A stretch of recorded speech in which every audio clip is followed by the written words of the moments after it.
Olá, meus irmãos. Na paz do Mestre Jesus esteja com todos vocês.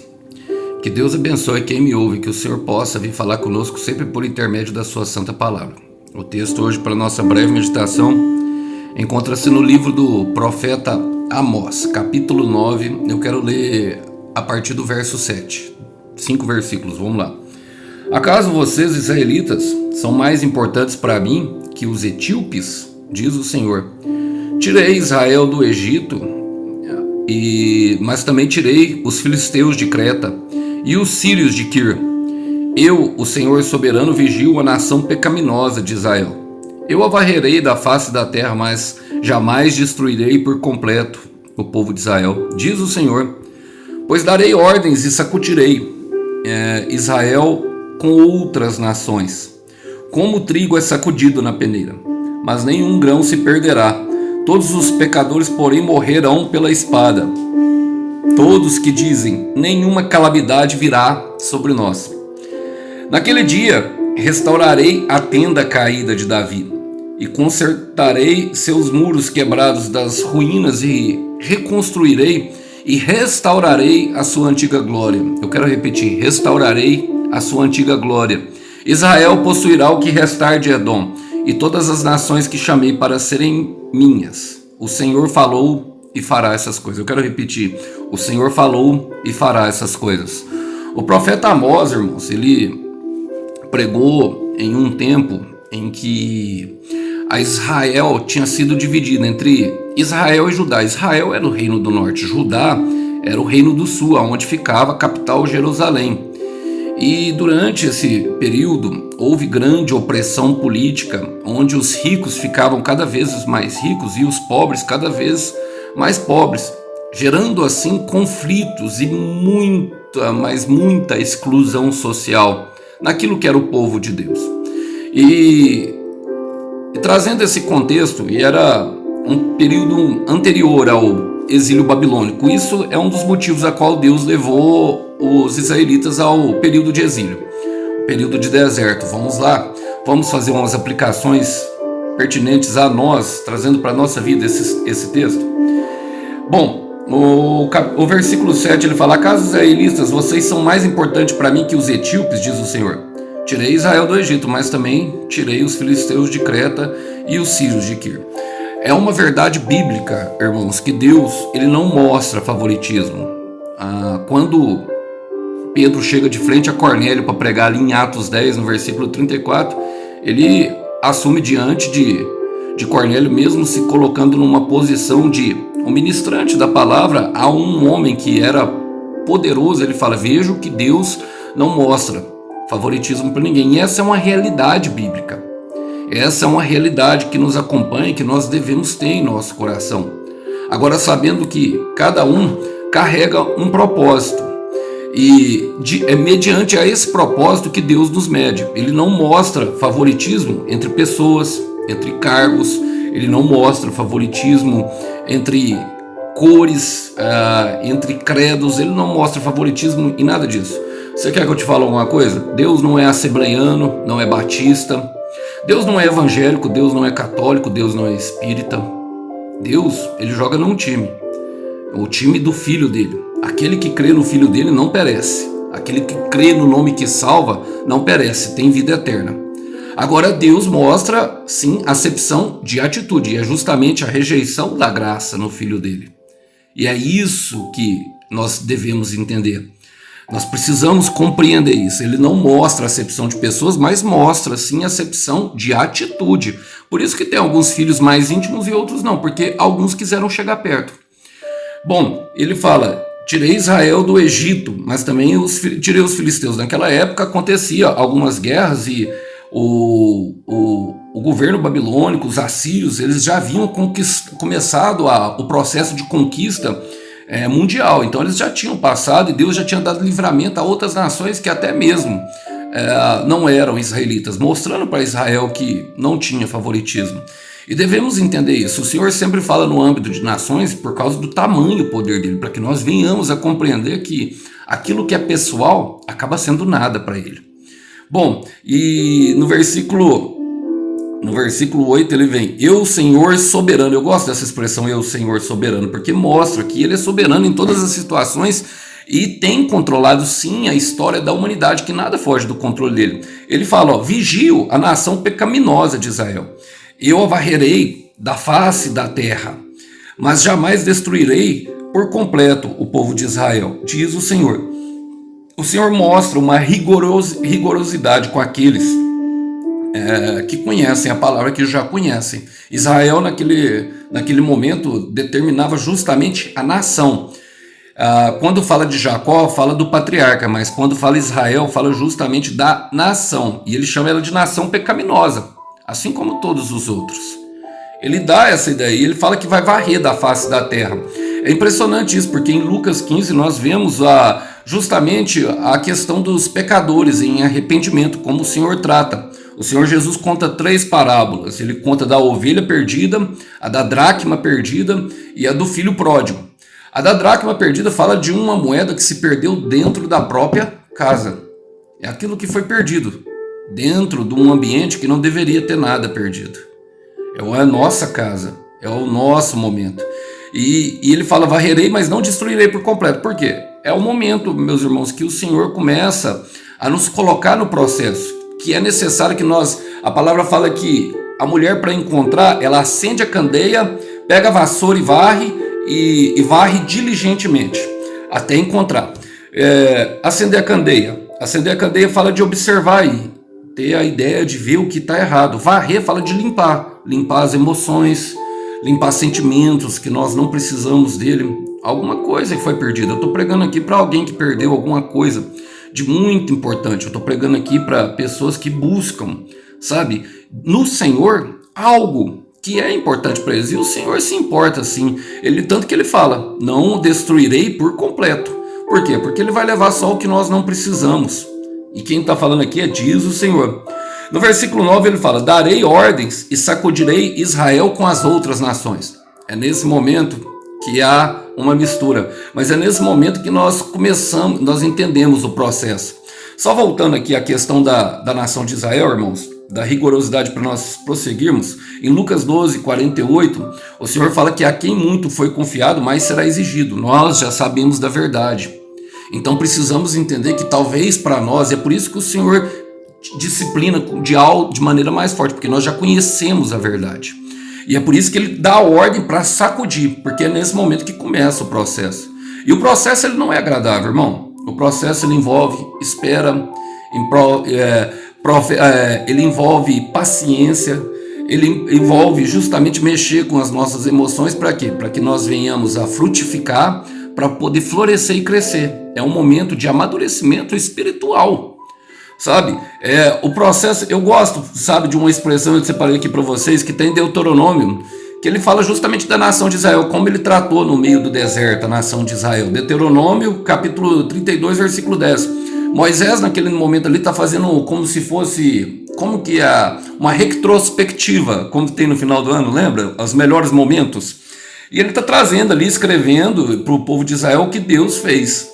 E olha, ele fala assim, no versículo 11, Deuteronômio 33, 11, ele fala, como a águia que desperta a sua ninhada, paira sobre os seus filhotes e depois estende as asas para apanhá-los e levá-los sobre elas. Assim é o Senhor, ele sempre nos coloca como águias, meus irmãos, e nós somos águias. Mas é interessante observar o processo da águia e de como ela ensina o seu filho, os seus filhotes para voarem, porque eles estão acostumados ali a comer comidinha na boca, sabe? A mãe águia, ela vai, voa, né? E traz as minhoquinhas, traz todo o alimento necessário para eles se fortalecerem. Para quê? Para eles também se tornarem grandes predadores dos céus, voarem. As águias, elas voam mais alto. Nós vemos isso Isaías retratando isso em Isaías capítulo 40, a partir do versículo 28. Aqueles que esperam no Senhor voam altos como águia.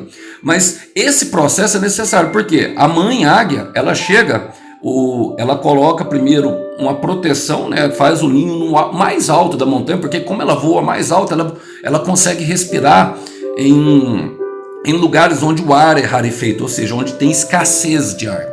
E ali que ela monta o ninho dela, porque os filhotes também conseguem. Mas é muito alto. é muito alto. E eu estou pregando aqui para pessoas a quem Deus quer levar, em lugares muito altos. Você vai voar, meu irmão. Você vai voar. Mas antes, a mãe águia vai derrubar o ninho. Sim, lá do alto da montanha, ela derruba. É tirado o conforto. Para quê? Para que as suas águias, as suas asas se solidifiquem e você aprenda a voar sozinho. Você vai voar sim na dependência de Deus, mas primeiro vai entender que você pode voar sozinho. E isso é redenção. Isso é remissão. Isso é o processo ao qual nós somos colocados. Olha, ele fala primeiro, desperta a sua ninhada, que paira sobre os seus filhotes, e depois estende as asas para apanhá-los. Ele só parece que nós estamos caindo, só parece que nós, vamos despencar de vez. Só parece que o nosso final é o abismo. Só parece, porque a mãe águia, ela vem e apanha antes de que eles se machuquem por completo, que não possam estabelecer o seu voo por completo. Esse é o processo a qual o Senhor coloca por nós. Ele sacudirá Israel como as outras nações. Como o trigo é sacudido na peneira. Foi o mesmo que aconteceu com Pedro. Jesus fala: eu roguei ao Pai, Pedro, para que você suporte passar pela peneira de Satanás. Muitas vezes acontece isso. Muitas vezes entra, mas nenhum grão se perderá. Quer dizer, haverá frutificação no processo. Está doendo agora, mas haverá frutificação. Está doendo agora, mas você florescerá no meio do deserto. Está doendo agora, mas você crescerá e amadurecerá, espiritualmente, para que você possa viver o lindo propósito que você tem. Eu gosto dessa parte do versículo 10, que fala: todos os pecadores, porém, morrerão pela espada, todos que dizem, nenhuma calamidade virá sobre nós. E essa era uma prerrogativa do povo de Israel. Por eles acharem que era o povo escolhido de Deus, eles tinham isso em mente: nenhuma calamidade vem sobre nós. Mas isso é um fruto do pecado. Nós continuamos a pecar achando que não tem consequência. Mas a consequência do pecado, quanto maior é o pecado, maior é o fardo. E, inclusive, o nome Amós significa Deus levou. Deus levou. Agora, outras versões dizem carregar fardos. O nome Amós, a etimologia da palavra significa isso. E é impressionante porque ele fala: morrerão pela espada. E a espada, ela muitas vezes é tida como a palavra de Deus. O Senhor Jesus fala aqui em Apocalipse que da boca dele sairá uma espada afiada. Agora, é duro quando a espada entra e nós não sentimos dor. Eu quero repetir isso: é duro quando a espada entra e nós não sentimos dor, porque a dor que vem ali é maior ainda. Então, às vezes, o veneno está na veia e nós não queremos cura. Eu quero repetir isso: às vezes o veneno está na veia e nós não queremos cura, mas é importantíssimo passar pela espada, porque é a espada que gera a transformação. Romanos 12, versículo 2: e não vos conformeis com esse mundo, mas transformai-o na renovação do vosso entendimento. Para quê? Para que seja capacitado a experimentar a boa, a perfeita e a agradável vontade de Deus. Só que para passar pela boa, perfeita e agradável de Deus, experimentaremos momentos de dor. Para, aprender e sermos capacitados e viver a boa, perfeita e agradável de vontade de Deus, passaremos por momentos de angústia. Para viver a boa, perfeita e agradável vontade de Deus, haverá desertos que nós acharemos que são intermináveis, mas o Senhor sempre, no começo de tudo, ele traz uma promessa. E é isso que vem agora, porque no versículo 11 vem uma promessa: o Senhor restaurará Israel. Israel fala do povo de Deus, fala de mim, de você. E restauração fala de algo que foi destruído, algo que estava em ruínas, algo que se acabou, que se perdeu com o tempo, que talvez em nossos olhos e nosso olhar humano não tenha nem possibilidade, mas o Senhor, ele é o grande restaurador. Então receba essa palavra em teu coração. Ele quer sim e vai restaurará. Ele restaurará tudo que se perdeu. E mais do que isso, te restituirá em dobro. Eu quero repetir isso: ele restaurará. Eu não sei o que foi quebrado na sua vida. Eu não sei o que foi embora, o que se perdeu, o que você vai ter que varrer para receber de volta. Mas junto com o Senhor, se assim você quiser, ele tem poder sim. Eu quero fazer as aplicações pertinentes a esse versículo, porque eu gosto muito. Ele fala: naquele dia restaurarei a tenda caída de Davi. Vamos primeiro, a tenda é o lugar da habitação, é um lugar pessoal, íntimo. A tenda fala do nosso corpo, logicamente também, mas fala da nossa casa. Naquele tempo, Israel estava dividida. Jesus fala que nenhum reino dividido entre si pode subsistir, ou seja, existir. Pai que briga com mãe, mãe que briga com pai, filhos, irmãos que brigam um com os outros, marido com mulher. Então todo reino não consegue, todo reino que foi subdividido, e essa é a intenção de Satanás, sempre dividir, irmãos. E é por isso que o Senhor nos avalia em todo o processo primeiro, para que não venha acontecer novamente. E eu gosto, ele falando da tenda caída de Davi, porque mostra, dá uma ideia de reinado. O reinado, sobre a tenda de Davi estava o Espírito da graça. Estava o Espírito da graça.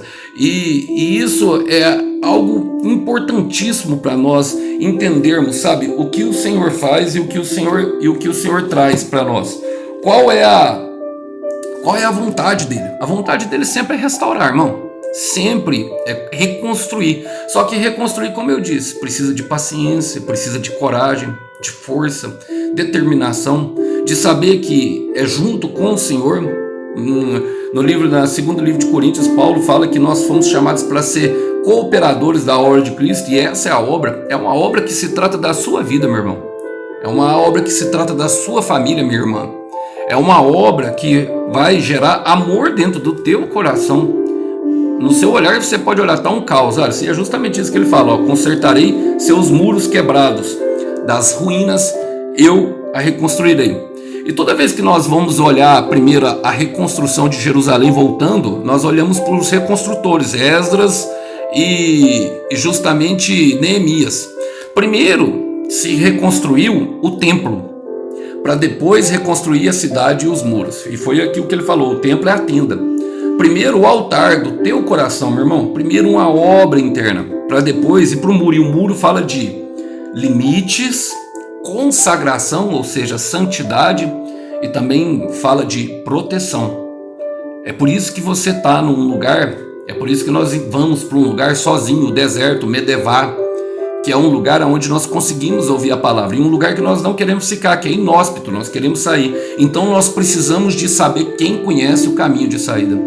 E o caminho, segundo o meu Jesus, ele fala no Evangelho de João, capítulo 14, versículo 6, que ele é o caminho, ele é a verdade, ele é a vida. Ele é um caminho que conduz em verdade e que nos leva a uma vida de plenitude, que nos enche do Espírito Santo. É necessário compreender essas situações. Ele fala, restaurarei a sua antiga glória. Bom, teve uma glória, se a gente sentir que perdeu, porque teve uma glória. Ageu 2,9 fala que a glória da segunda casa será muito maior do que a primeira. Então ele está dando uma ideia de antiga glória, mas o Senhor sempre, quando ele faz algo novo. Ele nunca faz algo do mesmo jeito, nunca faz algo da mesma forma, ele sempre faz algo inédito. E aqui eu quero que você entenda, meu irmão, o que Deus está fazendo na sua vida é só para você. Não fica de olho nos outros, não. Sabe, e o que ele vai fazer questão de expor os seus inimigos. A todo mundo que tentou te humilhar e te envergonhar no meio do caminho vai saber como você ficou. Mas não pode ser em respostas a essas pessoas que você deve buscar. Não. É em resposta a si mesmo. É em resposta ao Senhor. É para a glória do nome dele. Sabe? É em amor a ele. Porque durante o processo, uma das coisas que inevitavelmente vai acontecer é o amor ao Senhor crescer muito. Sabe por quê? Porque nós nos tornamos pessoas boas e nós vemos o bem que ele faz para nós. Ele faz muito bem, sabe, para a pessoa que busca ele de todo o coração. Vale a pena buscar a Deus. Olha, eu vou terminar porque ele fala, Israel possuirá o que restar de Edom, e todas as nações que chamei para serem minhas. O grande pecado de Edom, irmão, Edom era uma região que ficava ao sul da região de Judá. E eles pegaram os tesouros dele ali e foram egoístas. Queriam só para eles. E na verdade eles tentaram comprar da Babilônia um passe livre, como se fosse uma proteção, usando os tesouros que eles tinham conquistado junto mesmo com Judá. Vamos dizer, uma parceira que abandonou, que traiu. Quantas pessoas nós encontramos assim na nossa vida, não é verdade? Quantas pessoas nos abandonam porque não querem, mas o Senhor está nos ensinando a ter mente firme. Talvez até umas mesmo dessa pessoa pode retornar com uma mentalidade forte. É isso que o Senhor está falando. Ele fala, possuirá o que restar de Edom e de todas as nações que chamei para ser minha. Está falando de restituição. Restituição. Olha, eu gosto porque toda restituição envolve Jesus Cristo. Eu gosto de Isaías capítulo 63, versículo 1, e eu vou ler para vocês. Diz assim, quem é este que vem de Edom, da cidade de Bosra, com roupas manchadas de vermelho? Quem é este vestido de trajes reais, que marcha em sua grande força? Sou eu, o Senhor, anunciando sua justiça. Sou eu, o Senhor, poderoso para salvar. Ele é poderoso para restaurar, para salvar. Ele tem grande força e as suas roupas foram manchadas pelo sangue. Qualquer erro que nós tivermos fica no passado. Então toda restituição fala justamente de tudo que foi perdido. Tudo que foi perdido não há de se comparar com a glória que há de ser manifesta, porque você resolveu, porque nós resolvemos entregar as nossas ações e a nossa vida ao Senhor. Ele fará um espetáculo público e tenha certeza, te dará uma linda história para contar. E essa salvação, Paulo chama de soteria. Soteria, ela no grego, ela traz uma ideia do eirene, do perfeito bem-estar, do shalom de Deus, a paz de Deus que excede todo o entendimento, prosperidade em todas as áreas, sabe? Um perfeito bem-estar. É algo que abrange todas as áreas da nossa vida. Sempre quando ele fala disso, ele fala de mesa. E é isso que vai acontecer, meu irmão, na minha vida e na sua vida. Portanto, submeta-se ao processo. Lembre-se do que Deus te prometeu. Continua firme na viagem, porque no determinado tempo o Senhor falou. Eu quero repetir. O Senhor falou e fará essas coisas. Nós sabemos que a palavra dele não volta vazia. Tem recompensa para o teu sacrifício. Fica todos os irmãos com a paz do Mestre. Tchau, tchau.